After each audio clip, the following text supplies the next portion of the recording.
Running Sentences presents The Madhouse Job, Part 9, Judgement. Jasper Hughes faces the last of this unsure and weird, strange world, and finds himself trying to figure out if it is real or just imagined, or whatever it actually is. But whichever it is, he's finally accepted that something is definitely wrong. This is a work of fiction. Any names, characters, businesses, events, and incidences within this story are products of the author's imagination. Any resemblance to real people, or fictional characters, or anything really, is purely a coincidence. Copyright 2021, Michael Honore. All rights reserved. The suction that had pulled both Jasper and this older man who claimed to be his uncle into this dark void of a room suddenly let go, and with nothing pulling them along anymore, they tumbled to the ground. Jasper tried to catch himself, but he was rolling and rolling, and until he could come to a stop, it didn't really matter what he wanted to do. Though, eventually he did stop, and he slowly rose from the ground. It felt slightly inclined downward, which is partially probably why he had kept going so long. But it was slight, and in this dark world and the dark room, he couldn't really tell anything. "All right, old man, what's going on?" He tried to peer into this gloomy black inkiness that lay all around, but could see nothing. Worse, no response came from this old man claiming to be his uncle. "Old man, where are you, person, thing, uncle, maybe?" Jasper, having now fully gotten to his feet, took a few steps forward, but did it slowly, making sure his footing was stable and that he didn't go tumbling down this slight incline. He waited a bit more, and then, when there was no sign or noises from the old man or anything, he decided to start walking. As he was walking, he was sure he could hear a voice. It wasn't strong and sounded faint, but it was right next to his ear. "You need to find the door." "Who is there? Who is talking to me?" Jasper spun about, trying to figure out where it was. The voice was gone, and he kept looking about, twirling around, trying to see if it was going to come back or if it was in his ear. And he almost ran into a door in all of this. But he didn't, and since there was nowhere else to go, he opened this door. He stepped through the door and went through the door, since it was better than walking around in a dark space, and promptly found himself in what felt familiar, a hallway that seemed to be lined with Judge's room. At least it sort of looked like the one he was used to, with all of the rooms lining the sides. These ones, however, had no names above the doors. As he began to walk, he was brushed aside by the old man, who'd come hurrying out of the dark doorway. "There is no time for nice. That was not nice of them. They're trying to kill us. Hurry, hurry, we don't have time." The old man was tottering off down the hallway, and Jasper decided he didn't really care to rush, and decided that strolling was a much better process. He was not going to be rushed, as he had already made up his mind as to what was going on. This was all just his imagination, and it was very, very convincing, except for small little things. After walking for a few feet, they found themselves in the courtroom once again, and Jasper moved to find a seat in one of the benches meant for the audience. He sat down, tired of walking around with nothing to show for any of his efforts or a vague notion of where it was all leading. Port just rushed off from the room, not stopping or seeing if his nephew was behind him. Jasper just sat back and took in the room in all of its simplicity.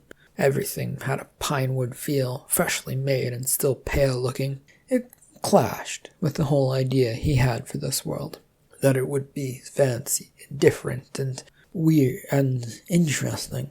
I mean, sure, it looked nice, yet it was all simple. "Jasper, you have to keep moving. Head behind the judge's bench." The voice had returned to his ear, and the suddenness of it, plus it being right there, forced him to jump up. He span around to once again see that there was no one there, and did a full 360 just to make sure. His hand involuntarily went to his right ear, where the voice had been, and rubbed it. It was odd, and he wondered why this was popping up now. But he followed the voice's direction and found a small doorway behind the judge's chair, so small that he had to get down on his hands and knees to get it open and get through it. The thought that this was more of a doggy door than a human one going through his mind as he went. A book landed on Jasper's head as he entered the room head first. Though it was a heavy tome of a book, it was remarkably light when it hit him, and he hoped that was because it hadn't had a chance to get momentum to really thwack him in the head upon reaching it. Though he stopped briefly to collect his thoughts and rub his head as he pulled himself fully through into this room. Jasper found himself in what looked to be another judge's chamber, and when he picked himself up and looked around the place, there was thankfully no set of bones this time to look at. "Who said you could enter my chambers? Who did it?" A voice in my head, I think. Jasper looked over and saw at the desk there was a kindly, wily old man. Why is the entering your chambers a big deal? Besides, I'm here to stand trial from this world, I think. That or stop it from connecting to my own. Not really sure anymore.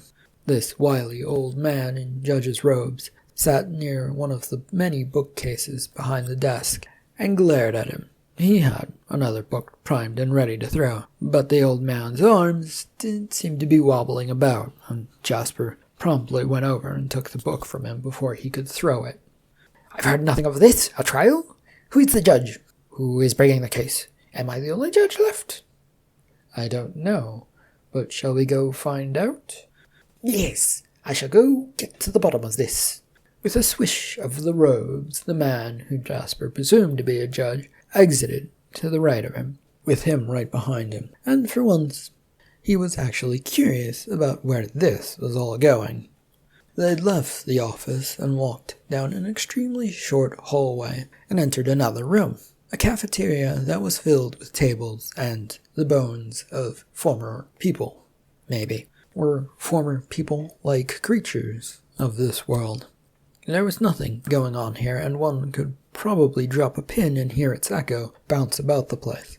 None of this sight seemed to faze the wiry old judge one bit, as he charged right on through past all of this. Their little walk continued as they moved to another hallway, and then beyond into another office space.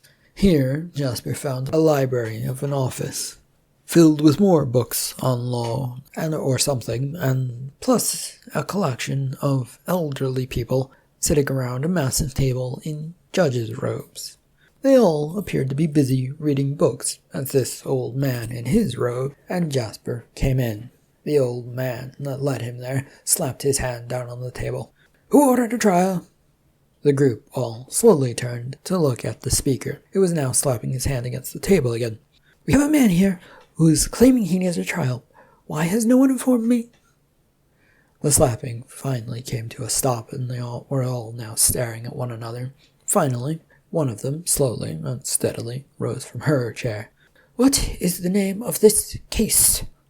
Jasper Hughes versus the world that's trying to combine with mine, or maybe something of that nature. I don't really have a case, but I've been accused of a lot of things lately." This caused them all to stare at Jasper intently. Then there was a flurry of activity as they all came to life dealing with some matters or another. The entire group was talking so fast that he didn't even catch snippets of what they were saying as they whirled around him. Then he and the group hurried out of the room, with him being pulled along. He was whisked down another hallway to another door, which the group pushed open, and the whole lot of them came tumbling in. It was another simple room with pine furniture and all of that, and just beyond it sat a row of prison cells. Jasper was pushed in front of a desk with a security guard sitting at it. The guard glanced up from their bushy eyebrows almost mournfully. This guard also looked to be an elderly person, but one buried under much, much hair. "What is going on?"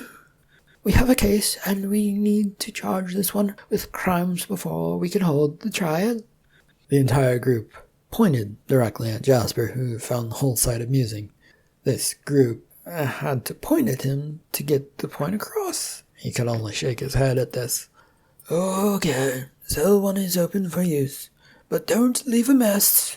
The group did not wait for the guard to finish his statement before they pushed Jasper past the desk and into this jail cell hallway.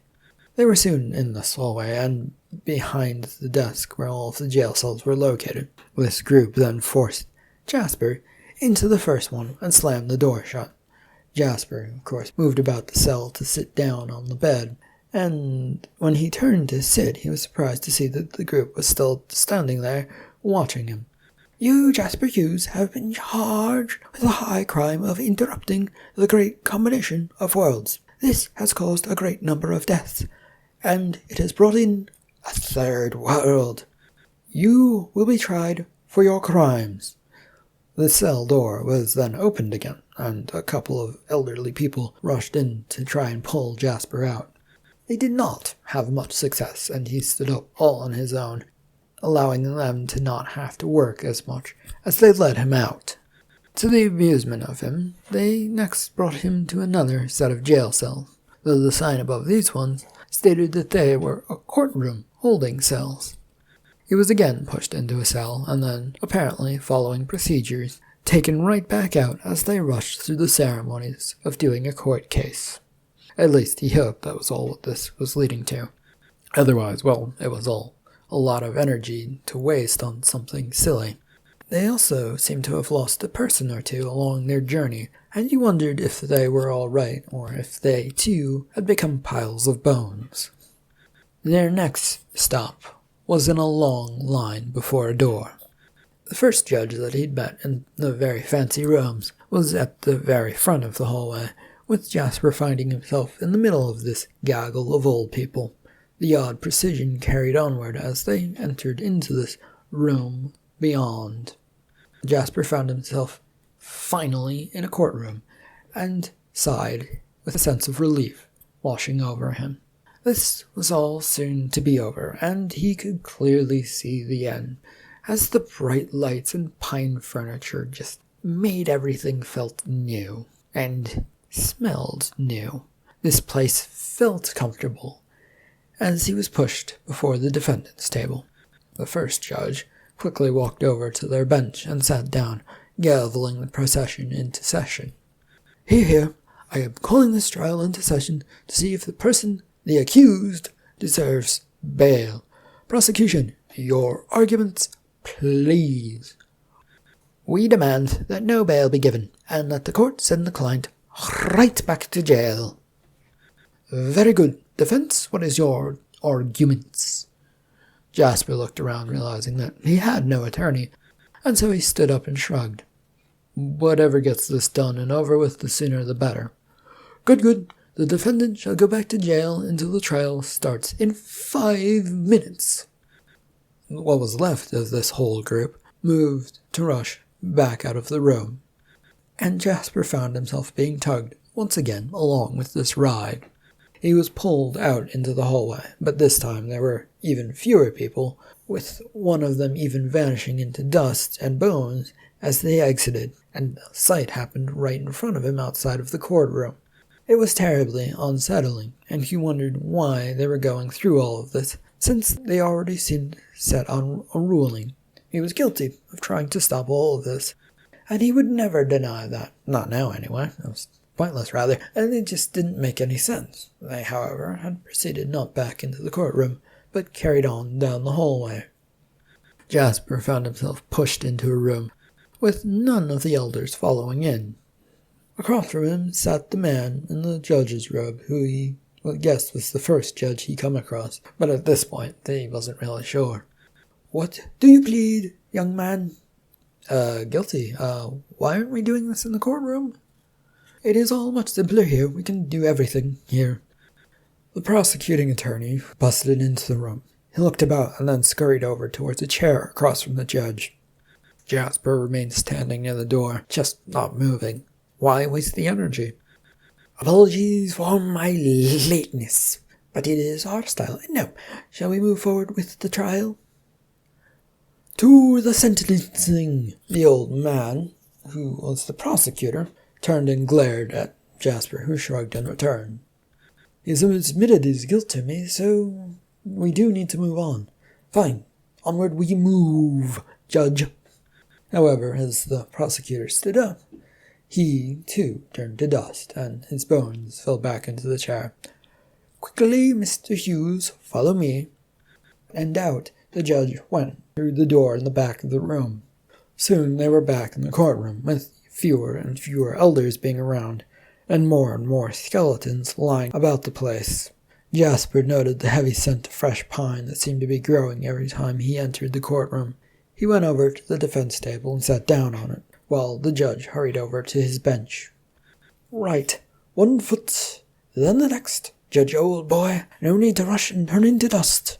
The man, the judge, finally got to his seat and sat down heavily. I call this session into session, and I bring the verdict and sentencing of Jasper Hughes to the courtroom. And here it is. He's guilty and sentenced to death. Any objections? My only objection is we could have easily done this in an execution chamber, or we just didn't really have to do all of the running back and forth from jail cells, save time. Yes, we could have, but we need to follow our laws. Can't let you get off on a technicality. The judge was moving towards standing to leave the room, and managed to get all the way to the defense table where Jasper was before he stopped. The judge looked much older than he had previously, and Jasper wondered if this world was having an effect on him, or, well, maybe his imagination was. Well, he figured it didn't matter much, and he jumped off the table. You having problems, Mr. Judge? No, I'm just thinking. With nothing else to do, Jasper turned and followed this old judge out of the courtroom. They entered back into the first room that Jasper had come into via the mirror. He found the dirty, grimy, and abandoned chair facing said mirror, and went over to sit down. No time to waste anymore, as it was all done with anyway. The judge strolled up, dragging a rather merciless-looking cleaver, which Jasper took one look at, and then decided he didn't want to see it anymore. So he turned away, and tightly closed his eyes as he waited. I do have one question. No, you don't. Finish the job, judge, man, sir, whatever. Why are you accepting all of this? Jasper opened his eyes and sighed. Well, it got things done quicker. Because I'm dead, or I'm dying, or somewhere close to it. None of this is real, and my imagination is firing the last of its synapses, putting together this whole thing, because I might have been murdered when my family was murdered, and I just didn't know it, and yeah, whatever. It's why I'm smelling fresh pine. It's probably because I was thrown into a new casket that was made of the stuff. Okay? Can we get on with this now? You don't think I'm real? You don't think any of this is real? Would you care to explain how people have been turning to dust? Or how there's just instantly skeletons? Or why these two worlds need to connect? Or a third world that I heard somewhere along the way? To this, the judge promptly turned into dust, leaving behind a skeleton that promptly fell over. Of fucking course, that happens. He rose from the chair and looked around, trying to figure out what to do now. And to this, the door burst open, and in popped Port, who slammed the door shut again behind him. From what Jasper saw, it looked like the space behind him was turning bright white, but there was also something else, a creature maybe. But he couldn't tell, and the door was now firmly slammed shut with Port covering it, just to make sure that it stayed that way. Good. I can see the mirror, and it is time for our escape. Port checked to see if the door had a lock on it, and then, when he realized it did not, rushed over towards the mirror, but Jasper moved in to stand in his way. This isn't real, person who claims to be my uncle. You have no need to escape, and you can sit down, relax, and just wait. No, this is real, and if you want to live, you have to go through that mirror. His uncle moved past his arm that was beginning to extend, block his way again, and headed towards the mirror, with his grasp out to try and touch it. The mirror didn't respond, and the old man, who claimed to be his uncle, began to slap at it, with no effect. Jasper, make the mirror open up to the other world. I want out of this hellhole. If you need, or if you wish to stay here, fine, but just touch the mirror. Jasper looked over at the mirror and then began walking over towards it, thinking to himself at least one last good act, even if it was in his imagination. Couldn't do any harm. Maybe if he wound up before some god of some sort, and they would look kindly on such things. His hand reached out and touched the mirror, and it began to shimmer. But as it did, they were swallowed up by this white light. After a few seconds, Jasper found himself blinking, and then blinking some more. For as far as he could see, there was only white around him. It wasn't blinding, as the tone of white kept shifting so that it would not hurt his eyes, and it just sat there, everywhere, and anywhere. But it left him just sort of there, and he wondered if this was heaven or hell or some sort of weird, maybe a waiting room. After all, the afterlife was always represented as seeing a great white light and then something. But there was nothing here, aside from the man proclaiming to be his uncle. Where are we? I have no idea, man who's a person. But that's okay, because eventually we will come across something. Or, maybe. Jasper had given up on trying to figure it out and decided that walking straight in front of him was the best direction to go, and began walking that way. The ramble wandered through the white, endless land, seemed to never quite want to come to a stop. Jasper kept his chin held high, expecting to come across something at some point. His effort was rewarded when he spotted a spot on the horizon. This, he felt, could either be a terrible mirage or something useful, and since there was nothing else around here, he began rushing forward, forgetting all about Port and his oldness.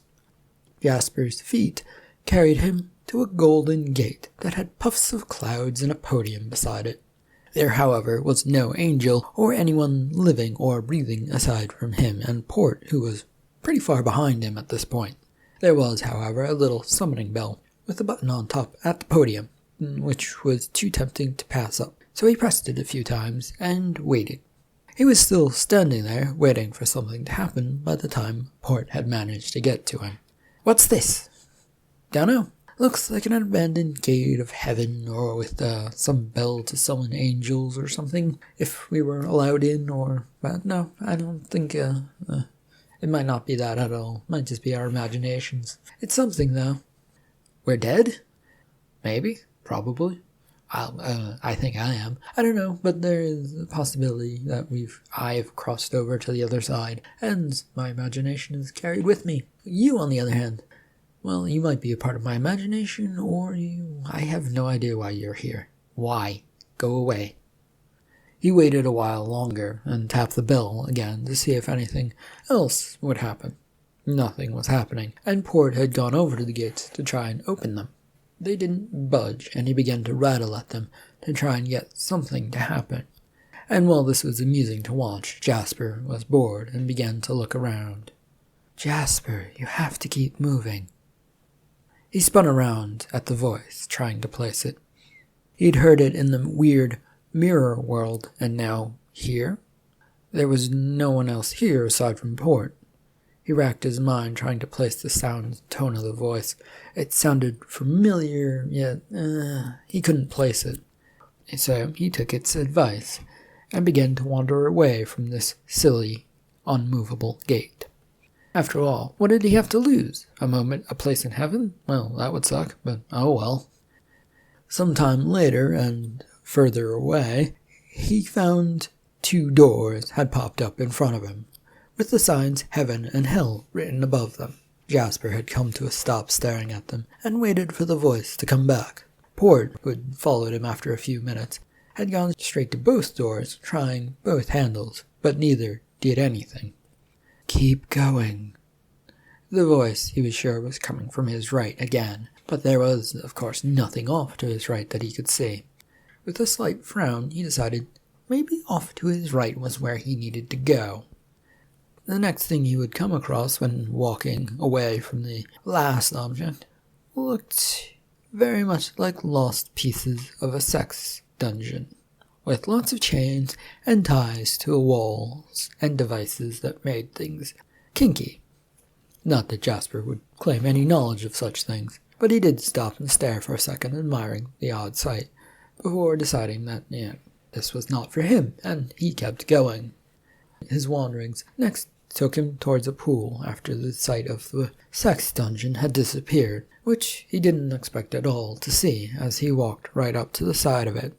Port, who was shambling up behind him, exhausted, and collapsed into one of the nearby pool chairs that were dotted around the in-ground pool itself. "We should stay here. I am pooped." Jasper looked over at the exhausted and now laid out Port. "You can if you wish, but I have no wish to constantly smell chlorine in the air. Best of luck to you on your survival." He moved on, though admitted to himself that he was actually tired of walking, and that stopping would be a great and simple idea. The voice, however, had not popped up to tell him anything new, and so he took that to mean that he needed to keep moving. Having wandered a ways away from the pool and all the other sights, Jasper found himself alone. There were stretches of this room all around him, if he could call it that, and it felt like a giant room with random things, and all of the things that he had seen were now long gone. A feeling of cold loneliness seemed to be about the place and caused him to shiver. Combined with his tiredness as his legs did not want to walk anymore, he kept tripping, trying to walk, and went face first into the ground. Even if this was a place of an afterlife, it was quite exhausting to be around. He lay on the ground just enjoying the quiet, no voices to interrupt him. There was nothing, and it was fine, and it was kind of nice. "Oh, there is someone else here. I wondered if I was alone since my partner Hewitt went and vanished. Who are you?"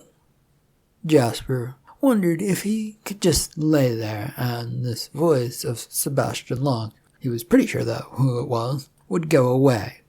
It seemed unlikely, and a foot tapped at his side. "I know you're alive. I saw you fall over."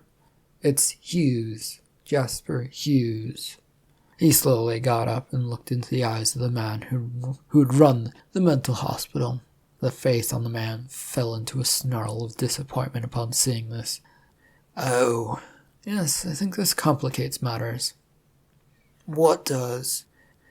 "You being here. I'm supposed to be dead, and this is supposed to be an afterlife of some sort." "Why are you here, Mr. Locke?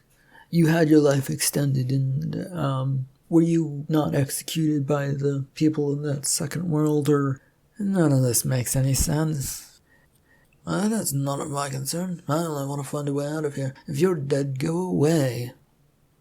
Jasper pointed off in the direction he'd come, then looked about unsure if it was or wasn't, and with a shrug continued to point that way. "I ran into a pool, a couple doors, and potentially the gates of heaven that way. None of them worked, but maybe they will for you."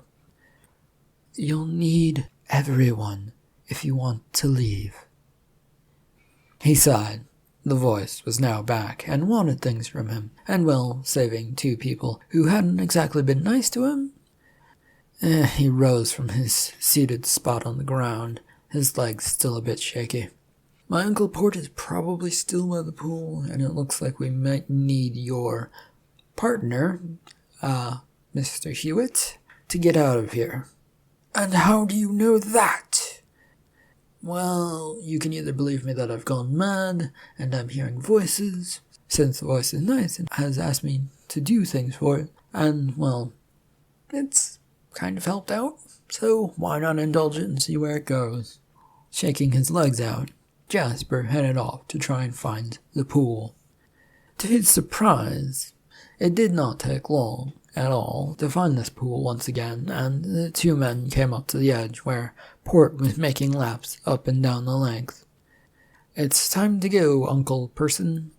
Port, from the sound of the voice, jumped surprised, and then disappeared from view for a few seconds into the water. He sputtered back after a little while. What's going on? You want to escape? Your friend Mr. Locke and his associate Hewitt will help us with that, potentially. It seems very odd.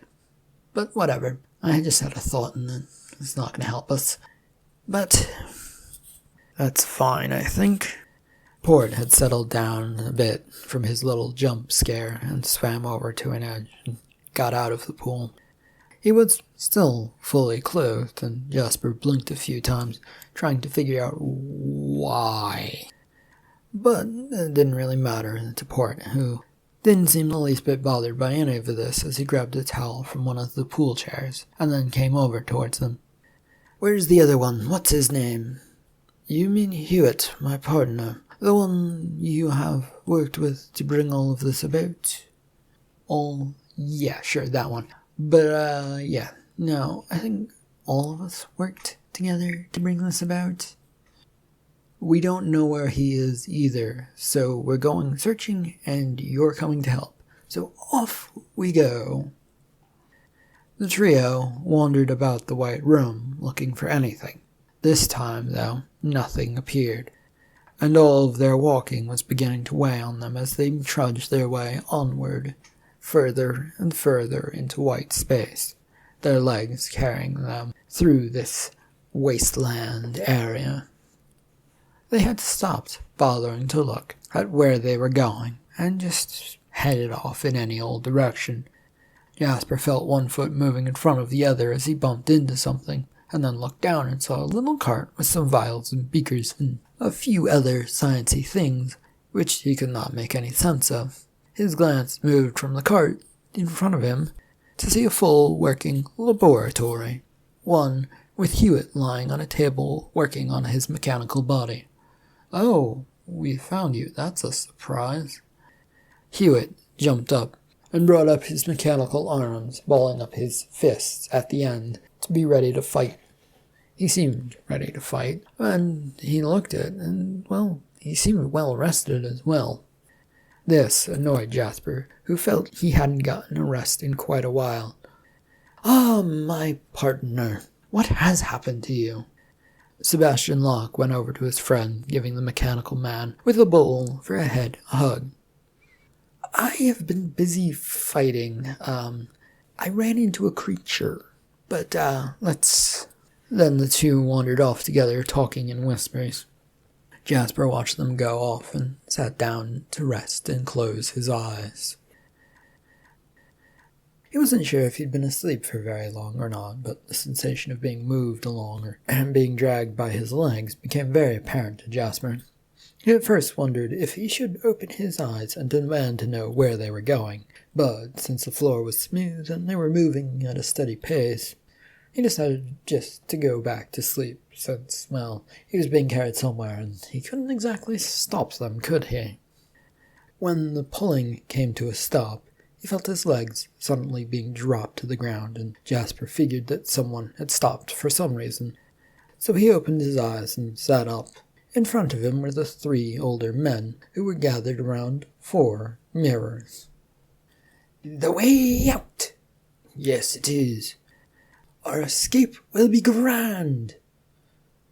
Jasper looked between Port, then to Hewitt, and then to Sebastian Locke, who had all taken turns in saying stupid things.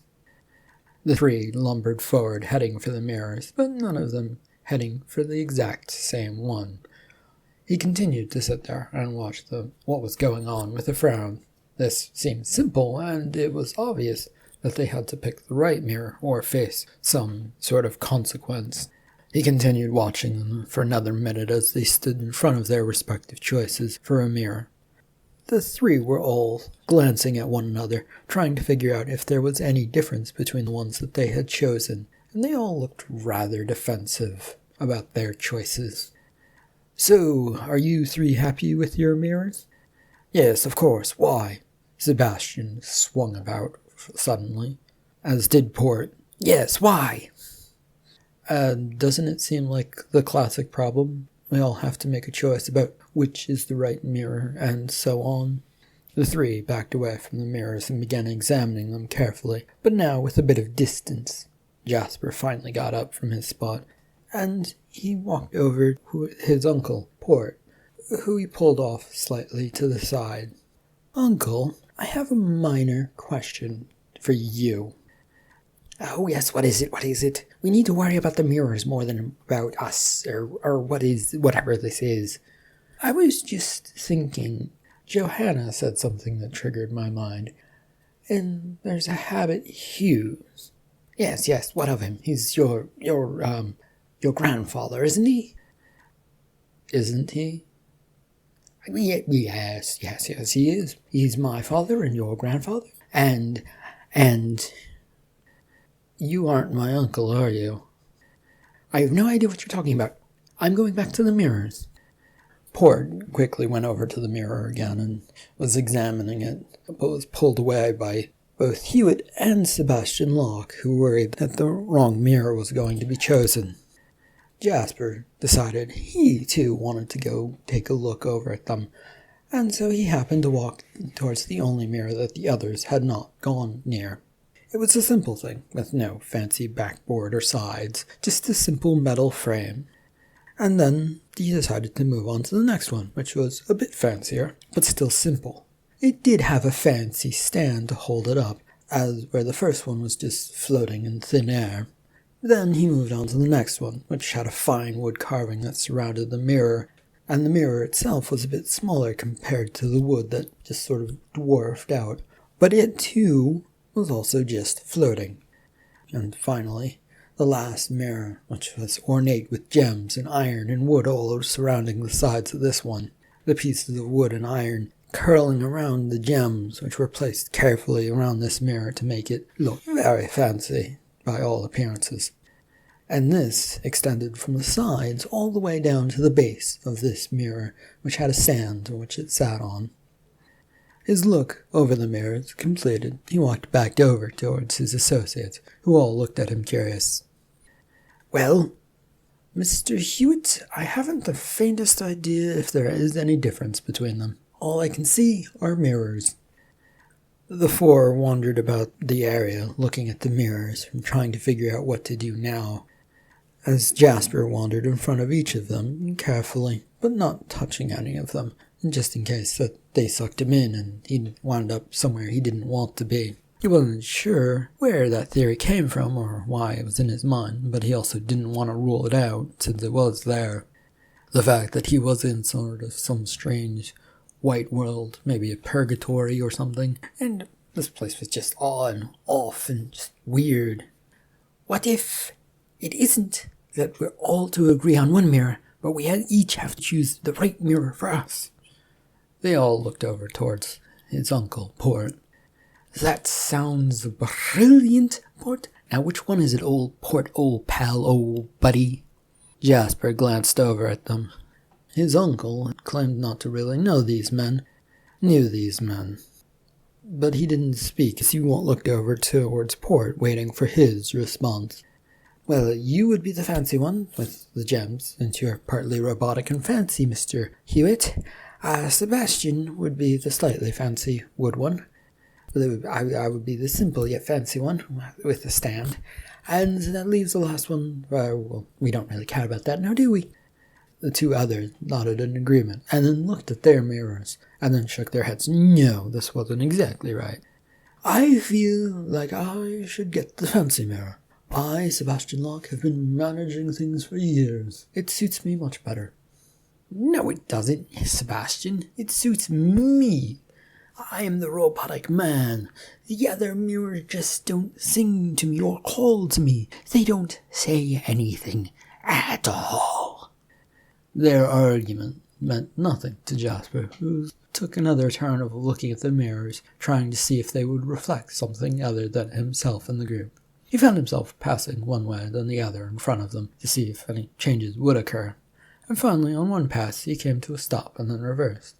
There was, perhaps, but a fleeting glimpse of what he could swore was Johanna sitting somewhere, but he had only caught a briefest glimpse, and then she was no longer there. He wondered if running back and forth would do anything, and swore that, maybe.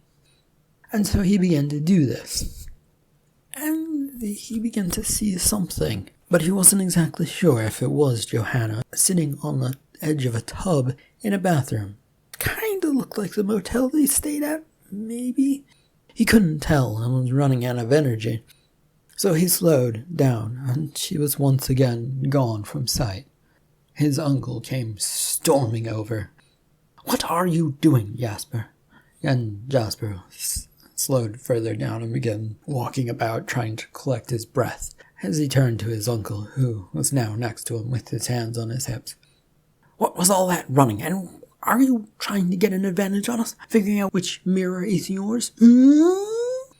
I wanted to see if the mirrors would react to something, and I think they did. Sebastian rushed up to him with Hewitt close behind. "What did you see? Was it the mirror on the end? The fancy one?"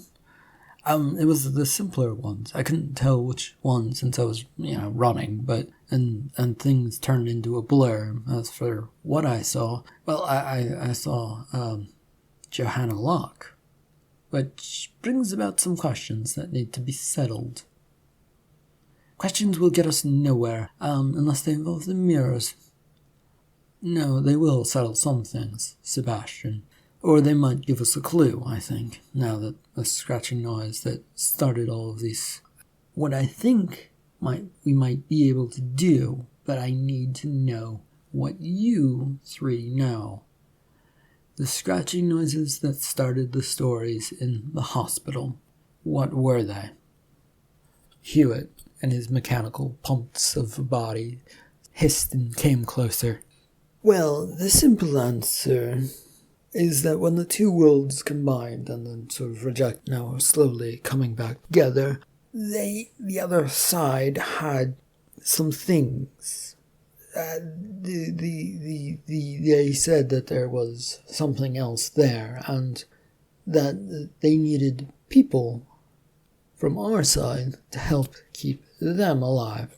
So they would use a distraction method to get people scared and off balance. Once in a proper state, they'd be yoinked through the void in the mirrors. I don't know what happened to the people beyond that, I think. Well, that's weird and interesting, I suppose, Mr. Hewitt. And maybe there were souls, or... A look between the men told him that this probably was not the case. Their souls were left alone, probably, or something, but it just didn't seem to be an answer for them. At least we have something to go on. Well, to be honest with you, Mr. Hughes, it might not have been the world we were in that actually ate them. It's been an ongoing discussion between our worlds. They were responsible for the violence and the screams that managed to penetrate into Hewitt's lab or around the campus of the mental hospital.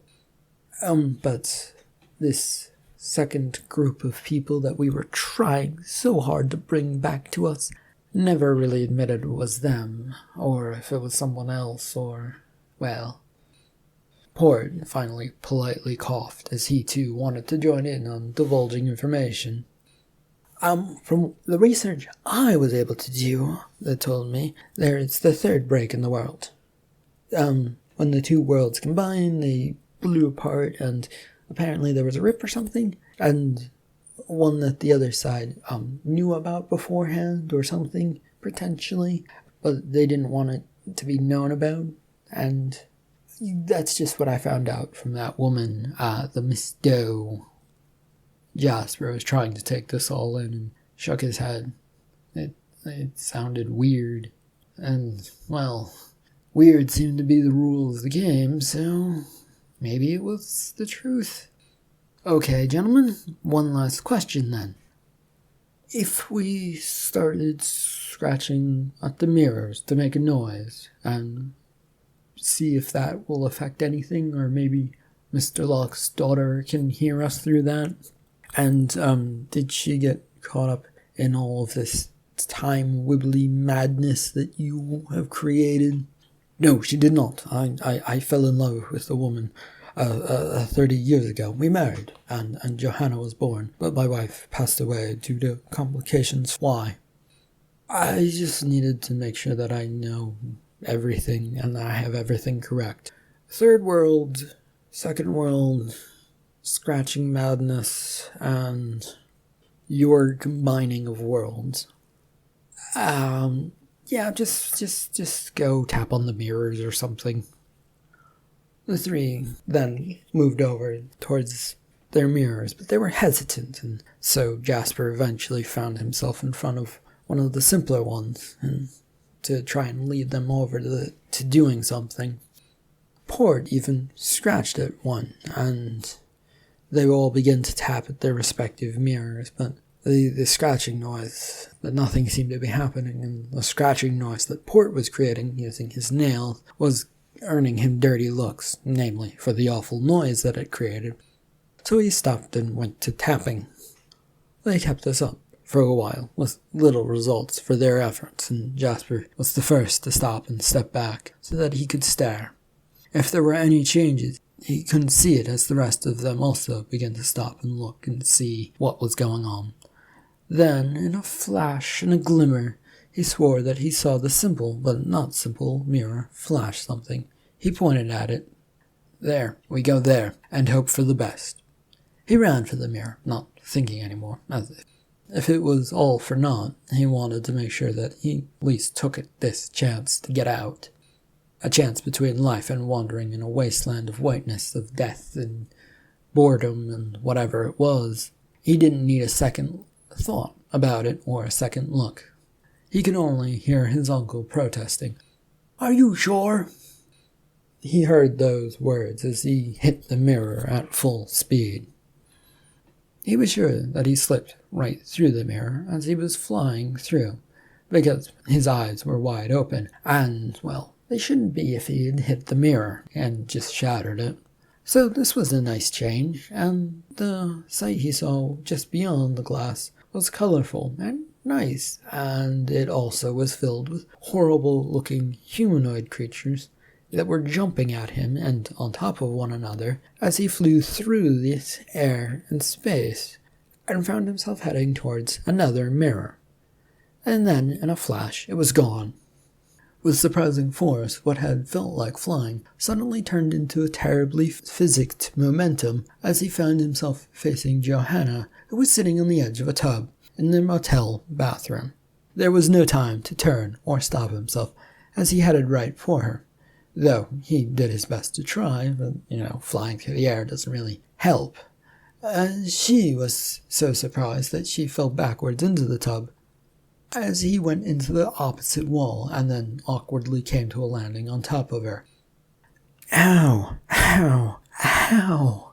A tangle of arms and legs tried to sort themselves out, but these only seemed to make matters worse. After a few efforts and tries, Jasper finally managed to get his arms free, and then his legs free, and jumped up to help her out of the tub. Ow, ow, ow, ow. I'm sorry. He turned to see his Uncle Port clambering out of the mirror, looking as old as he had inside of it, and Johanna was rubbing the back of her head, but moved to help his uncle. Jasper did as well, as the others began pushing their way through. "Let us through!" Sebastian was demanding to get through as Port was just managing to clear the last obstacle. The bathroom was not designed for many people, and Jasper found himself pushed out of the door as Port was now fully in this room. Jasper found himself staggering backwards out of it as figures filled it trying to get out of the mirror world. He breathed a sigh of relief that he was not dead, and that the terrible thoughts of that were now gone, and then freaked out if he wasn't dead, and the whole lot of things that still didn't make sense were in front of him. Did the worlds that combined happen, or did they not? Why did any and all of this happen in the first place? His head began to spin, so he went for the door to the outside. But his feet staggered, and he found himself looking out the window at the edges of the city. It all just to see if potentially anything wrong out there. It all looked normal, which calmed him down a bit as he grasped for the door handle. The fresh air hit him as he stepped out and took in gulps of the stuff. A breeze ruffled its way past, cooling things somewhat even more on what felt like it should be a sticky day outside, and humidity was not great. Jasper took in more air and calmed down. He felt no point in freaking out anymore. He just had to think calmly. Now, 2 worlds were split before this whole thing happened, like a split in personality that a magician claimed he could put back together with no problems. Except that hadn't happened, and the worlds combined yet rejected one another and opened a door to another one. Come on, Jasper, think this through. They were slowly coming together, and the attempt by Hewitt and Sebastian caused the third world to open or something. A dark door which drained people's energy and life, maybe? He looked about a bit more, and then back towards the door. He'd left it open and could see the 4 figures inside trying to each get out of the bathroom. He couldn't tell if these figures were some sort of demons trying to open portals and claim it was all an accident or something else. The thought of running away crossed his mind as Johanna looked out at him. Sebastian or Hewitt or Port, please answer another question. Are any of you really what you say you are? Jasper, of course they are. No, my uncle is not, I suspect. The other 2 might be. His real name might potentially be Jasper Hughes, which makes sense because he claims not to know these 2 other gentlemen, Mr. Hewitt and Mr. Sebastian, and yet they claim to know him. Now, they may have known him, or Jasper Hughes may have been the one who helped cause all of this. Either way, I think we have 3 people trying to save time and put back together worlds without knowing what they were actually doing, and that these 2 worlds were healing on their own. We were doing what we thought best at the time. The experiment was a success in some senses. Life was different, and we didn't have fancy theories about everything, and we still don't have all the answers. So Uncle Port, or Jasper Hughes, or Grandfather Hughes, or whatever you want to call yourself, you tried to save the world by combining 2 worlds that were split apart for whatever reason. And in doing so, you opened up a new one that has potentially eaten and sucked the energy out of the world, that second world that you were trying to combine back with. And potentially that third world, those creatures, are now coming for us.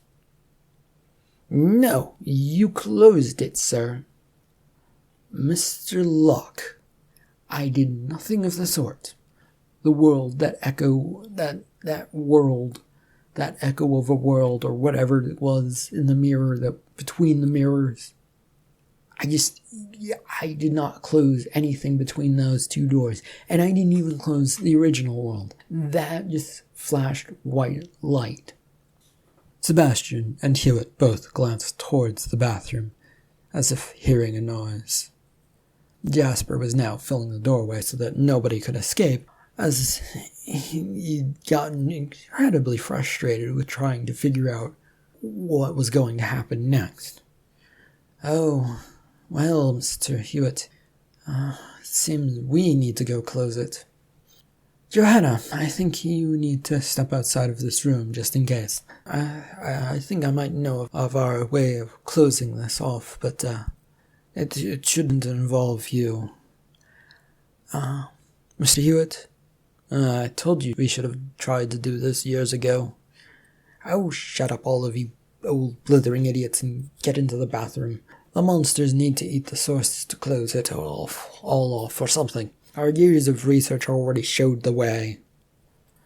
Johanna found herself rapidly pushed out of the door and then onto the walkway outside and into Jasper's arms, and then they were both pushed out and the door slammed shut. Jasper, what, I don't know. I believe it breaks down a bit weirdly.